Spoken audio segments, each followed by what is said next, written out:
উন্নত চিকিৎসার জন্য বিএনপির চেয়ারপারসন খালেদা জিয়াকে লন্ডনে নেওয়ার পরিকল্পনা করা হচ্ছে। কাতার থেকে পাঠানো এয়ার অ্যাম্বুলেন্সে তিনি আগামীকাল শুক্রবার রওনা হতে পারেন বলে জানিয়েছে বিএনপির একটি নির্ভরযোগ্য সূত্র। সূত্রটি জানায়, এয়ার অ্যাম্বুলেন্সে থাকবেন চিকিৎসক সহ মোট 14 জন।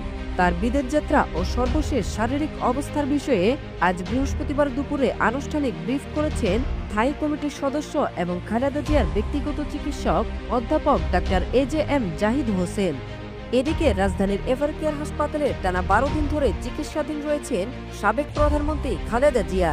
এর মধ্যে 8 দিন তিনি সিসিইউতে নিবিড় পর্যবেক্ষণে রয়েছেন।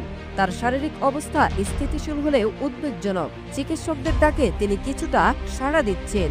মেডিকেল বোর্ডের একজন চিকিৎসক জানান, ফুসফুসে স্বাভাবিক বাতাস চলাচল নিশ্চিত করতে মেকানিক্যাল ভেন্টিলেশনের মাধ্যমে চিকিৎসা দেওয়া হচ্ছে। পাশাপাশি কিডনির কার্যকারিতা বজায় রাখতে নিয়মিত ডায়ালাইসিস করা হচ্ছে। বুধবার রাতে তাকে দেখতে হাসপাতালে যান অন্তর্বর্তী সরকারের প্রধান উপদেষ্টা ডক্টর মোহাম্মদ ইউনূস। এ সময় উপস্থিত ছিলেন বিএনপির মহাসচিব মির্জা